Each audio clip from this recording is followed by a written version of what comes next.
Hai guys, kali ini saya akan merangkum film horor remake tahun 1979 berjudul Amityville Horror 2005. Tanpa basa-basi lagi, monggo disimak ceritanya. Namun sebelum lanjut jangan lupa ditekan dulu like, comment, subscribe, serta share video ini sebanyak-banyaknya ya. Oke, film ini berdasarkan kisah nyata. Berlatarkan di tanggal 13 November 1974, Ronald nonton TV dengan senapan siap di genggamannya.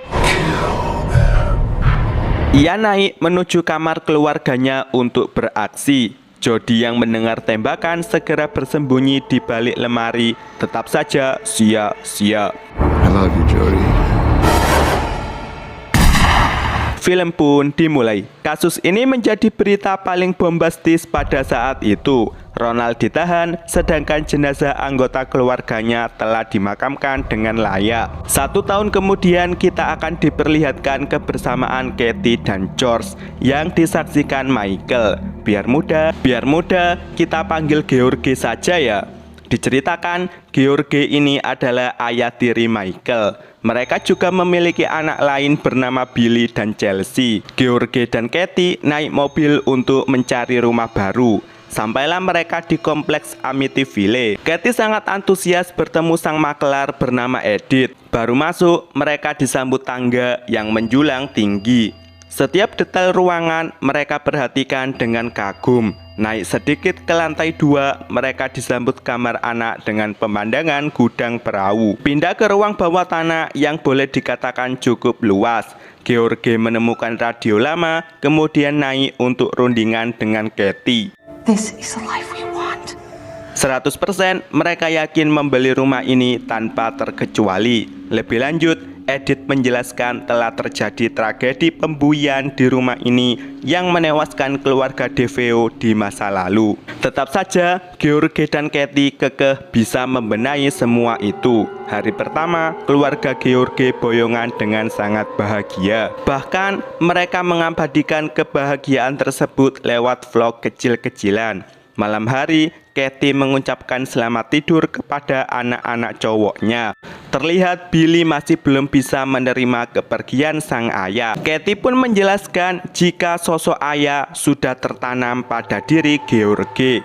Hal ini didengarkan langsung olehnya. Mau tidur, George menanyakan kembali tentang Billy. Kebetulan ibunya Kathy menelpon. Hey Ma. George masuk ke ruang bawah tanah, kemudian menyalakan tungku api. George mengambil radio lama yang sebelumnya, kemudian menutup tungku apinya. Pagi hari, Kathy bersama Billy dan Michael membuat kawat jemuran. Ia lanjut mengambil pakaian kotor dan mendengar Chelsea sedang berbicara dengan Jody, katanya. George memotong kayu, didatangi Michael yang menemukan tapal di ruang kerjanya. Tentu saja dilarang. Ketegangan berakhir karena Kathy minta bantuan membawa barang dari mobil. Kathy berniat mau memanggil babysitter. Mereka baru sadar jika Chelsea hilang sehingga langsung mencari keluar. Mereka turun ke jembatan dan masuk ke gudang perahu. Disinilah Kathy merenung membawa balon. Kathy menjelaskan jika ia diajak Jody melihat perahu. Kathy keluar duluan karena sebel, sementara George yang mengunci gudang tersebut. Malam hari, Michael terbangun melihat mainan jatuh. Ia membangunkan Billy karena kebelet pipis. Karena nggak direken, terpaksa Michael berangkat sendiri. Ia melihat pintu gudang perahu bergerak sehingga langsung lari ke kamar mandi untuk pipis. Tinggal finishing, wastafel macet. Karena keluar darah, Michael buru-buru kembali ke kamar. Seketika, semua benda di rumah tersebut bergerak sendiri. Hal ini membuat George terbangun, kemudian nengok ke kamar anak cowoknya. Untung hanya mimpi. George melihat ke bawah, ternyata ada balon keluar dari gudang perahu. Ia segera lari untuk ngecek. Nggak ada Chelsea di sana, melainkan sebuah gelembung air sehingga George nyemplung. Ini adalah ulah sang anjing bernama Harry. Disinilah George melihat ada bocil lain di kamar Chelsea yang saat ini bersamanya. Begitu dicek, ternyata Chelsea tidur pulas. Boneka temuan itu ditaruh di samping Chelsea. Pagi hari, Katie terbangun sementara George memarahi Harry yang membuat lubang di ruang bawah tanah. Katie menemukan George merenung di ruang bawah tanah. Terlihat ia sangat kesal dengan Harry dan Billy karena kejadian di gudang perahu. That's what I found in Billy's room. Hari ke-15, George telah memaafkan kesalahan Billy. Mereka kerjasama mengangkat kayu gelondongan. Katie masak sementara magnet kulkas pindah sendiri. Ia baru sadar setelah merasa ada yang lewat. Katie memanggil George yang dikiranya di ruang bawah tanah, padahal sedang minum dan magnet kulkas sudah normal. Malam tiba, George dan Katie terlihat sangat rapi bersiap menunggu kedatangan babysitter bernama Lisa. Billy pun hanya bisa cekek. Lisa mengaku sudah pernah membabysitteri keluarga DeVeo. Anak sudah beres, George dan Katie dinner bareng di restoran sembari menikmati cokre. Tak lupa, George juga gombal ala anak muda yang baru bucin-bucinnya. I feel like for the first time in my life, and that's you. Well, you know how to turn on that Lucky Charm. Lisa ngodot di kamar mandi, disambut Billy yang membawa popcorn. Di kamar, Lisa memamerkan lidah palsunya kepada Billy. Di sini juga, Lisa mengungkit-ungkit masa lalu keluarga DeVeo yang seharusnya tidak diceritakan. Di sisi lain, Chelsea menemani Michael main pencet tubuh. Karena bosen, Michael pergi. Kronologi tragedi keluarga DeVeo diawali dengan serangan anjing hingga Ronald menganggap keluarganya adalah iblis, sehingga mengakhiri saudaranya di kamar ini. Oh, you are way too young to hear this. George dan Katie selesai dinner sementara Lisa mengajak Billy dan Michael ke kamar Chelsea. Dengan sengaja, Lisa masuk ke lemari tempat Jody meninggal. Tiba-tiba, lemari terkunci dan lampu berkedip disertai tetesan darah. Disinilah Jody datang. Ambulan didatangkan untuk mengevakuasi Lisa. Sementara Chelsea hanya nengok dari jendela. Akibat hal ini, semua anggota keluarga jadi cemas. Terlebih lagi, George gak pernah menceritakan latar belakang rumah ini yang sesungguhnya. I'm not sleeping in that room. It's gross. Me neither. Semua nurut mau tidur. Katie mendatangi kamar Chelsea. Chelsea cerita jika Jody cemburu karena perkataan Lisa. Jody tidak akan mengganggu Katie, namun pria yang tinggal di rumah ini harus pergi karena dapat memberikan pengaruh buruk. Paginya, George memotong kayu gelondongan dibantuin Billy, sementara Chelsea dan Katie hanya bisa mengawasi. Malam tiba, Billy masih sibuk menata potongan kayu gelondongan di tengah para anggota keluarga yang sibuk makan malam. George membenahi pintu ruang bawah tanahnya. Tak sengaja ia mendengar seseorang ngerasaninya. Suara itu berasal dari bilik pintu kayu. Seketika George pindah ke suatu tempat di mana darah mengalir. Ada juga seseorang yang terluka. George membersihkan embun di cermin sekalian kumur-kumur. Ia lanjut mandi kum-kum. Tiba-tiba beruntung ada Katie yang menolong. George langsung dibawa periksa ke dokter. Kabar baiknya, tidak ada tanda-tanda gegar otak. Dalam perjalanan, George menyalahkan dirinya karena memaksa membeli rumah itu. Anak-anak sarapan sereal sendiri. Chelsea izin mengambil teddy bear-nya. Bersamaan dengan ini, mobil George datang. Katie keluar duluan, sementara teddy bear jatuh ditemukan oleh George. Ternyata Chelsea udah dada-dada dari atas atap. Kepanikan antara Katie dan George pun terjadi sehingga segala cara dilakukan untuk menyelamatkan Chelsea. Bahkan Katie sampai nututin naik ke atap di tengah Chelsea yang semakin detik semakin bertambah langkahnya. Katie langsung memarahi Chelsea habis-habisan. Itu semua karena Jody ingin mempertemukan Chelsea dengan mendiang ayahnya. George yang menyaksikan hal ini pun merasa tersinggung. Ia membereskan semua pakaiannya menuju ruang bawah tanah untuk membuat kamar pribadi. Katie mendatangi seorang pendeta untuk diajak curhat tentang rumah barunya yang berasa ditinggali iblis. Mau nggak mau, si pendeta menceritakan latar belakang keluarga DeVeo. Seperti biasa, Billy membantu George memotong kayu gelondongan. Namun kali ini ia tidak mengizinkan Billy melepas genggamannya. Billy pun hanya bisa menghadapinya dengan nangis. We're friends.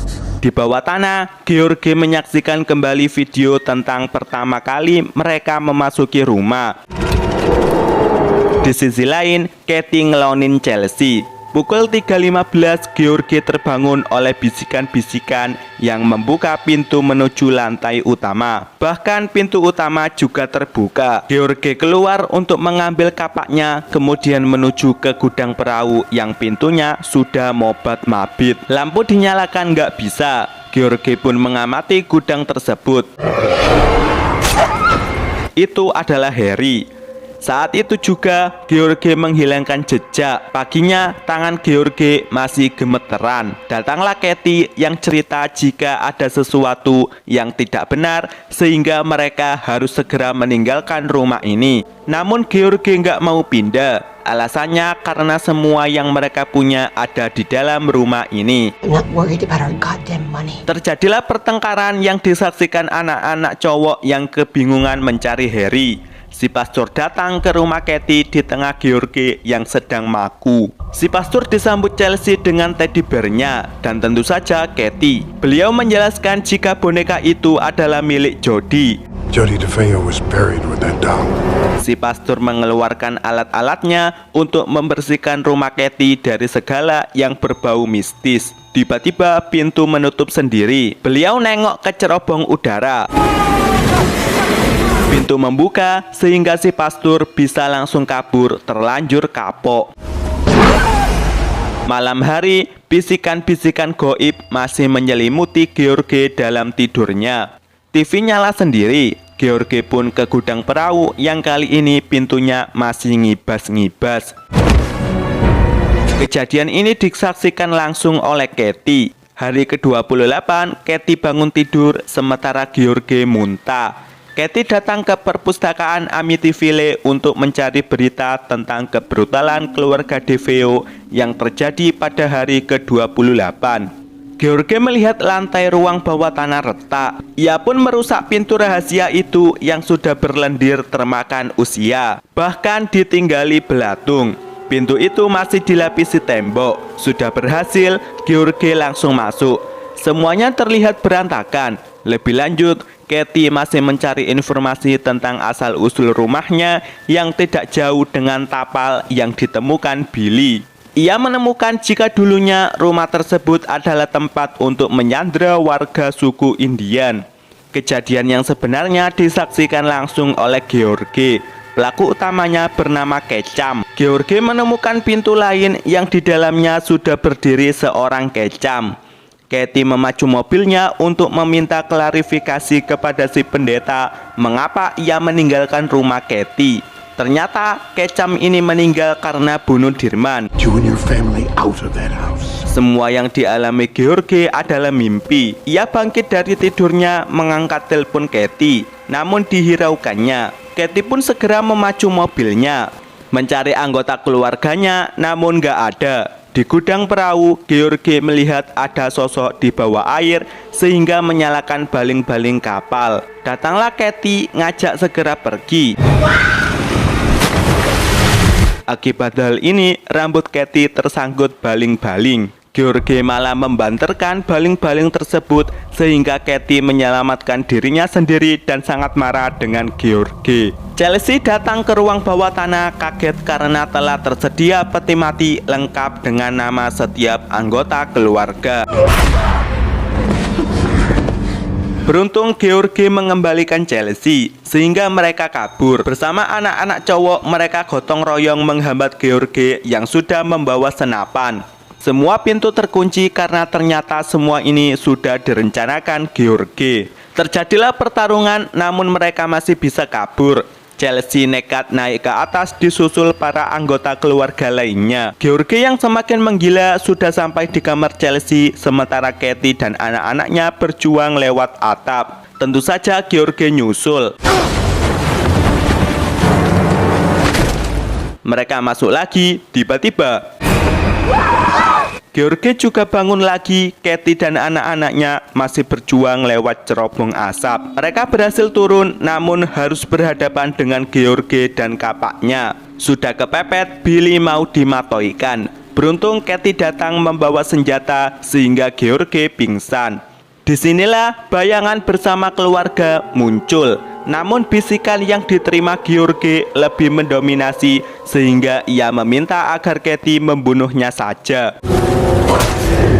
Mereka menyeret tubuh George menuju gudang perahu. Tiba-tiba